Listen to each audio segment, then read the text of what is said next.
Wow. Well, I'm glad I'm here. I'm glad you're here with me. Thank you so much, Stephen, and also thank you, Joanne. What a prelude to our talk today. This is wonderful. It's as if we got together and planned something. Today is wonderful, and I think where we're going to be focusing on actually are the themes of September. And note, Sandy, I don't agree with you that we might have been on drugs when we came up with the idea. Sandy and I have this dialogue together. She asked me today, she says, what are you going to talk about when it comes to the three themes, which is what? It's what? Changeless, it's trust, and it's the now. So I'm going to start with the two, the changeless and the trust. Because what this month is all about is our accepting our sovereignty for our life. That's what this month's all about, and that's what the changeless part of our life. We never give up that. We are always in charge of our life. And I love this statement when we say that don't ever point your finger at somebody because what you got three fingers pointed back. Yes, we can't blame the outer, we can't blame others. We are in charge, and we put into the mix exactly what our life experience is going to be. We can accept that or not, it doesn't matter. It doesn't matter what our belief system is, it doesn't matter what church we go to. The bottom line is, and there it is, the bottom line once. The bottom line is that we have sovereignty over this life, and we can't blame somebody else if we are unhappy with what we're experiencing. And do we agree with this? That's what PLC is all about, to take sovereignty. So that's the changeless. The trust is in exactly trusting in that. Trusting in and knowing that the universe is such that we can go ahead and put into mind exactly what we want to experience, and it will happen. That's the trust that we have. So that takes care of the first two. The now, what is the now? It seems like it's self-evident. The now is right now. So why do we even talk about it, or why do we give a talk about it? A 20-minute talk on the now. This is the now. What exactly is it? When we look at the idea of what the now is, it's that precious moment in our life that ignites our beautiful creative energies that will manifest our life experiences. Think about that. What is the now? It is in that moment, that precious moment of our life, where we actually, our creative energies ignite the manifestations in our life. Now, what's that all about? Well, what it's all about is that the now, as Angelo believes, it's Pizelo-ized, but it's true. I believe the now is that dimension of all possibilities that we access. The now is spirit energy that's there for us. The now is a living, loving entity that says yes to whatever we put into it. So when we look at what the now is, everything that happens must occur in the now. Everything. It doesn't happen in the past or the future. Everything that happens in now. So it's a very important thing. But it's part of our sovereignty of our life, because it gives us a way, a tool, to where we can express what it is we want to experience. And so what's important about this month is the fact that, I'm on a roll like this. What's important about this month is the importance of us being very aware of what we're putting into that dynamics. What are we putting into the now, that precious moment that's going to respond to us and give us what we put into it? Because what we put into it is what we get back out. Do you agree with this? Mm-hmm. And so the thing is, this month what we're going to be focusing on is that we are in charge. We have no one to blame if we're unhappy. We are in charge. And our life experiences exactly as the product of what we put into it. And so the outer is a mirror and a reflection of the inner. That's what it is all about. There's a story that kind of illustrates this. Author and spiritual teacher, Anthony DeMello. And he came and he likes to express this, and it's good for today's talk. It's a story about fishermen. And there are 4 fishermen who had a boating accident. And what happened was they had to abandon their boat, and they had to go onto a rubber raft, and they had food but no water. And they're floating in the ocean here. And over a period of time, they started having some problems. Their mind was embraced with fear and doubt. The situation was overcoming them, and there was no hope. They lost their hope, and they lost the future, actually. And so what they did, they put in mind what mystics call a delusionary identity. And what happened with that story, as the story revolves, it shows that it was a delusionary identity, a false perception. They felt they were dying. And that's what went into the mix. And so, what happened? They left the planet. What they didn't know, their mind was so cluttered with this fear and doubt and terror. They were so involved with the outer experience that they couldn't see that they were within striking distance of the Brazilian coast. They were actually closer than a mile to shore. Not only that, they couldn't see this tremendous river that was coming into the ocean at such force that expanded out 2 miles into the ocean. They were literally floating on fresh water. But their mind was so cluttered with the outer. They were in this delusionary identity that they didn't see. They didn't know that they could all just look ahead. There it is, in plain sight. All they had to do was dip in the water and test the water. And it was pure, fresh water. Interesting. So this month, what we look at, the mystics call it the delusionary identity.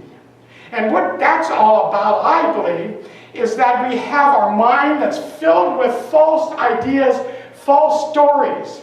We listen to crap, and that's what it is. I can say crap, can I, Sandy? Is that okay? Okay. we listen to this crap on the news, and we accept it as truth. I find that we as human beings, sentient beings, all we have to do is listen to something that's nonsense 7 times, and we accept it as truth. And so that's what happens in a delusionary. And what it is it goes into, and it actually crowds out truth. And we are encumbered with this false perception. But what it does, I think, for Angelo, when I get involved with stuff like that, where I listen to something 7 times and accept it as truth, what it does, it misleads. It deceives that which is inside of ourselves. It deceives the core of our being. That this idea of the outer is not the truth of my being. And when we cave into what's happening to us, then we are deceiving the core of our being with a false perception that we are under the control of something, of our own creations. How can we be under the control of our own creations? It'd be like building a table and then being fearful of it that might hurt us. It's ridiculous. But that's what it is. This identity, that delusionary identity of stuff. And so what we're looking at this today is this idea that we need to somehow detach ourselves from our reliance and the domination that our stuff has over us. And that includes a lot of stuff. We, in counseling, we see people come to us who repeat the same story over and over again. And it may be a financial thing, it may be a health issue, it could be a relationship, it could be anything. But once we, in consciousness, have that delusionary identity that our happiness and my well-beingness and my health depends on something on the outside, then we are misleading, we're deceiving the inner core of our being that says that's where happiness comes. It comes from our consciousness. It comes from the acceptance of our sovereignty over our life, that we are the I am, that we can experience the happiness and all from within, not from without. Do you accept any of this stuff? Kind of perfect, isn't it? But there's a story that really indicates and shows and illustrates how hard it is for Angelo and for everyone here present to detach ourselves from that insidious control that our stuff has over us. It's almost ridiculous. And this story has to do with a 5-year-old little girl. And she's in the checkout line with her mommy, and they go up to the counter to pay the bill, and she sees in a pretty little box some pearls, a pearl necklace. And her mother, she says, Mommy, can I have the pearl necklace? I love it so much. And her mommy says, I don't know. She looked at it, she said, it's $1.99. She said, maybe maybe when we get home, I'll give you some additional chores, and you can check your piggy bank, and you're going to be able to purchase it on your own, and it'll be all of yours then. Oh, that's great, Mom. So she goes home and she takes her piggy bank out, and she's got 17 cents in the piggy bank. Well, that's a close. And then her mother gave her some chores, dusting and some working around the kitchen. And then her grandma came in to visit, and her grandmother gave her $1. Wow, she had the $1.99. Yay, let's do it. And so she gets the pearls, and she loved those pearls. She loved those pearls so much. She wore it to school. She wore it at Sunday school. She wore it every night. She loved her pearls. Her daddy was a pretty neat guy. He liked to read to her before she went to sleep at night. So he'd go in there and read her story. One day he did this. He said, and her name was Jenny. I'm glad Jenny's not here. Well, the other Jenny's here. She's great. Sorry, Jenny, but it's not you. He wrote to her. He read her the story. Afterwards, he said, Jenny, do you love your daddy? And she says, I love my daddy with all my heart. He said, that's great. Then give me your pearls. Give me your pearls. Oh, Daddy, I can't give you my pearls. I love my pearls. She said, but I can give you my white horse. It's part of my collection that he gave me. And it's got the pink tail. You like it? I really like that. That's okay, honey. Daddy loves you. Have a good evening. And he leaves. Well, 3 or 4 days later, he read to her the story. And then after it was over, she said, Jenny, do you love your daddy? And she says, yes, I love my daddy. I love you with all my heart. He said, then give me your pearls. And she said, oh, no, Dad. I can't give you my pearls. But I will give you my new doll that you gave me for my birthday. And it also has that yellow blanket that matches her night clothes. You can have that. I really like it. Oh, that's okay, honey. And he left.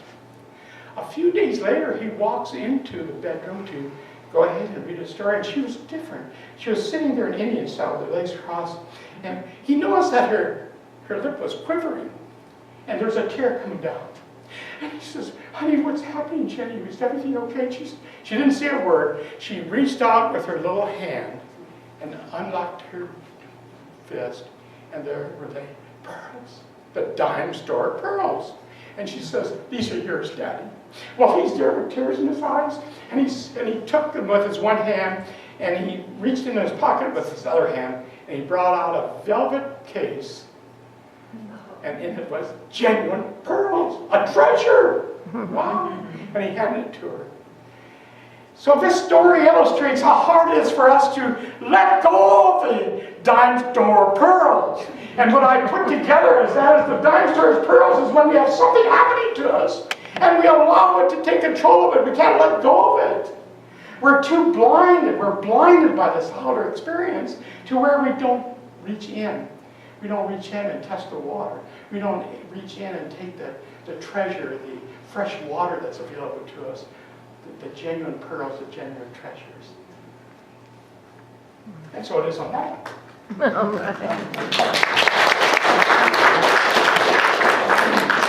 What we have to do, and I think, if we want to be consistent in what we're talking about this month, if I really want to stay there in truth and know that this outer experience cannot control me, it has no power over me, that actually I created those experiences, so how can it actually have power over me when I created it? I brought those things into my experience. How can it have control over me? When we get to that point where we can really let go of that, then what we're doing is we're expanding. And what each one of us must do is expand our intellectual awareness. We must expand our intellectual world. If we're focusing just on